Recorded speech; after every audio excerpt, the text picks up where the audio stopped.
Good was good. It's your man, 100 Grand Ross with The Rock Never Stops.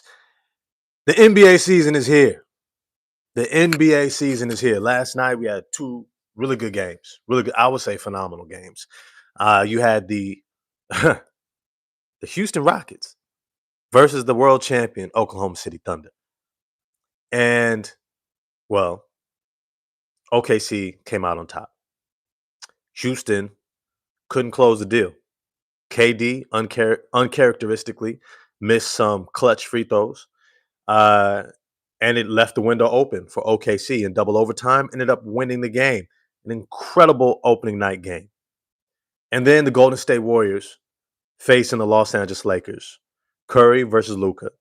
No LeBron, but still had a pretty full accompaniment. Jared Vanderbilt was back. Gabe Vincent was back. Austin Reeves seemed to be in form. DeAndre Ayton, was DeAndre Ayton. And it just appeared to be one of those games where Luka was just outmatched. But I don't know if we would have seen the Golden State Warriors as outmatching Western Conference teams. As much as we've been enamored with Stephen Curry's greatness, I don't think any of us have gone into this season being like, man, that guy can still be the best player on a championship team on this current roster. But something that I left that game looking at was, damn, Jonathan Kuminga is a real star. Like a real star. He can get to the rim whenever he wanted. Was knocking down threes with regularity like it was nothing.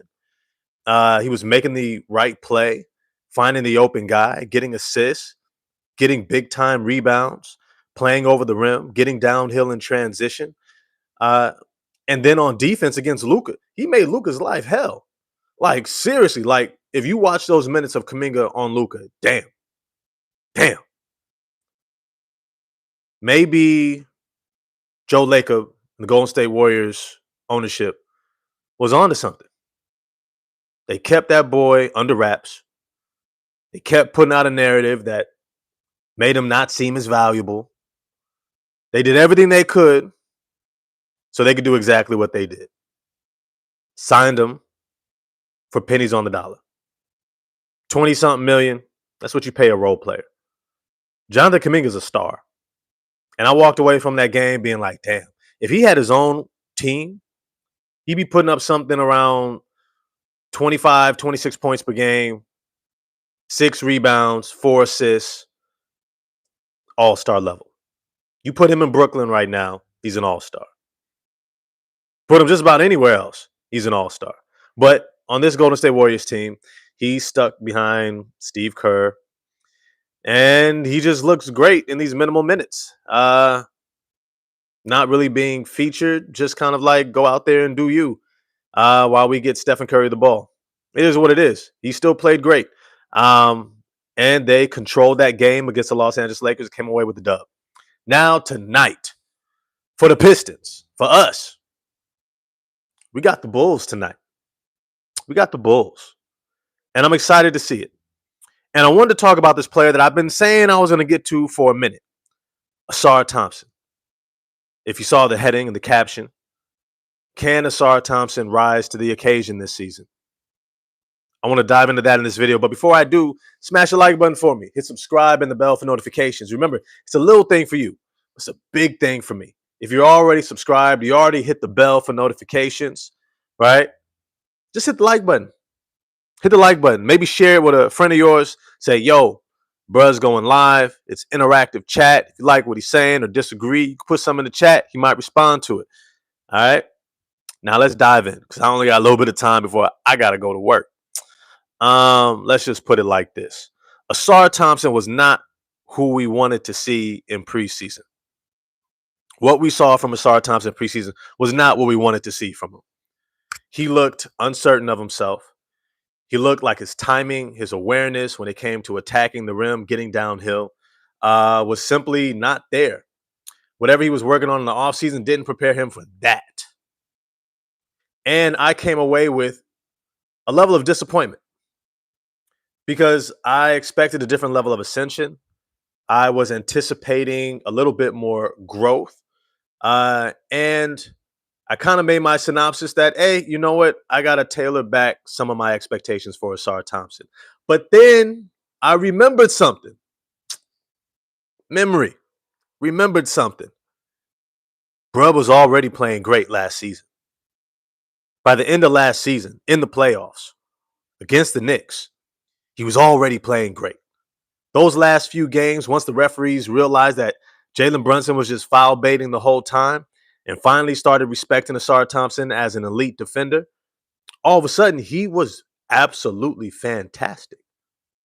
Now, then I said to myself, well, then what if we combine that with the point forward who just begins to initiate offense more, a la early Scottie Pippen, right? A demon on defense, on and off the ball, and then a table setter, facilitator on offense who plays off the ball, moves off the ball, gets on the offensive glass, right? Backdoor cuts, straight line drives, just real solid, basic offense. Yo, that's a damn good player. That's a damn good player. A guy who can guard potentially all 5 positions, can rebound the hell out of the ball on both ends, is an amazing on and off ball defender, incredibly disruptive, right? He's one of those guys, he's almost like an Evan Mobley. If he's on your team, you're going to have a top 10 defense. He's going to cover so many mistakes, so many weaknesses. So, yeah, you can have him on the ball, but if you take him off the ball, he does even more. So you kind of got to be selective, but having that level of talent is like, yo, you kind of just pick how you want to use them to maximize your team's needs. And that's what JB Bickerstaff has to play with. An all-time great defender. And I'm going to call him an all-time great defender.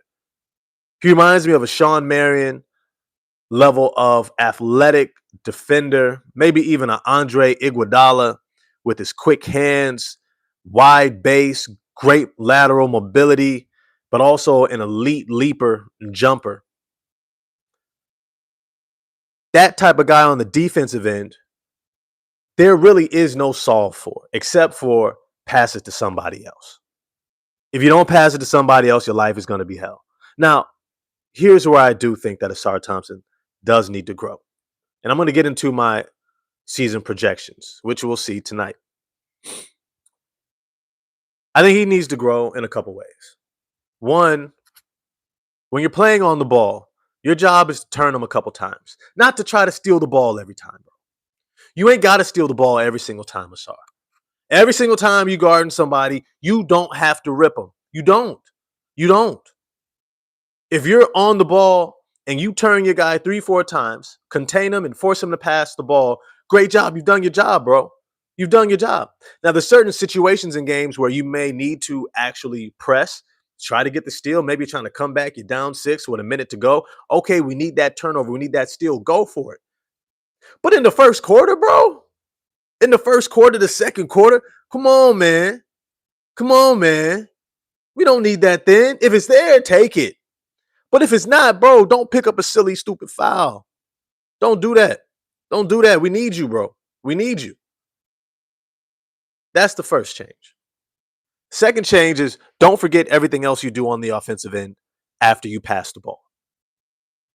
Once you initiate the offense, you enter it into Jalen Duren, Cade Cunningham, you swing that ball, you get us into our offense, cut, move, get the hell out of there, get to that dunker spot, back door, right? Set an away screen. Look at someone like Draymond Green.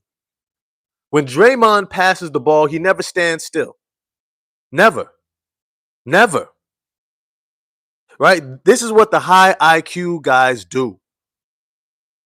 Ghost Keeper, love to see you in the chat, my man. I don't think you missed much. Great defenders, facilitators, high IQ veterans, they never stand still. And what I need to see from Ausar Thompson is you understand everything else that you can be doing when you don't have the ball in your hands. We understand you're putting forth a whole lot of energy on defense. That's going to be there. That's the expectation. But offensively, we need you to move smart. Once you accelerate the ball up the court, first of all, you're so damn athletic. They're not going to be able to contain you. You've shown the ability to get past a full court press, one-on-one. You can do it. You can make the pass over the top. The only one who could potentially contain you is a smaller guard, which means entering the ball in for offense is nothing to you. Pass it right over the top. But after you make that first pass, don't just stand there. Either rescreen to the ball that you just passed to, screen away, cut through, backdoor, right? Cut through and maybe post, especially if you got a smaller guard on you, right? Cut through, then seal them, post up under the rim, right? So you can catch it, finish over the top, maybe a little give and go, right? But do something else. Don't just stand there. The last thing I would say to Ausar Thompson is don't forget how important you are in what you can already do. Don't get caught up in all the scoring, right? It's amazing to be Tracy McGrady. But Sean Marion was also extremely important to a championship team on the Dallas Mavericks, part of a winning team in Phoenix, right? Master your role as you get better. Master the defensive side, right? A great goal for Ausar Thompson is to never be in foul trouble. You pick up one foul in the first quarter, you don't pick up two in the first quarter. You pick up two in the second quarter, you don't pick up three. Figure out how to play the game wisely, smart, anticipate, understand timing, your position on the court, your position on your team, and how much this team needs you. Right? You should never, ever be getting into foul trouble because we need you too much.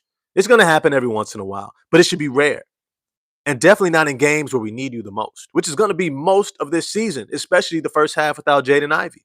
We're going to need you to be disruptive so we can turn defense into easy transition offense, because that's going to allow us to generate offense while we continue to build the continuity and the chemistry and gel on the offensive end with these new veterans, Duncan Robinson, Karis LeVert, who I've said repeatedly did not look great in preseason.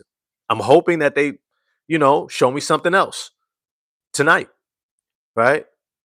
We need that defensive generating transition offense, and it starts with you, bro. So don't forget about how important you are in what you already do. Become great in that role. On offense, move without the ball. When you're moving without the ball, nobody's checking for you like that. The moment they take their eyes off you, you should be cutting. Cade should be looking. Duran should be looking. They should be looking for you cutting without the ball, like Nikola Jokic looks for Christian Brown and Aaron Gordon, right? How Draymond Green's looking for Jimmy Butler and Stephen Curry, right? They should be looking for you nonstop because you figure out a way to keep moving, cutting intentionally, seeing that open lane, right? Backdooring, seeing the overplay, right? Begin to move smart on offense. Don't get so caught up in one-on-one scoring. What this is going to do is it's going to occupy not just your defender, but the team defense at large, which is going to once again make things easier for Cade Cunningham, which is really kind of like the mantra of this, especially early season. How can we collectively make things easier for our MVP? For our MVP player. Cade is going to do the heavy lifting. He's going to do the closing. He's going to do the opening. He's going to do the ceremony, the main speech. He's going to be doing the whole thing. Make it easy. Do your part. Do your part and do it well. If you do, you're going to be great. If Ausar Thompson gives us what he gave us in the playoffs, the last 3 games, not the first few, where he's getting into foul trouble, fouling out, right? The last 3, staying out of foul trouble, giving us 25, 30 plus minutes a game, grabbing rebounds, weak side shot blocking, deflections, steals, get out in transition, right? Getting on the loose balls, creating turnovers, finishing in the dunker spot, right? Cutting off all that stuff he was doing.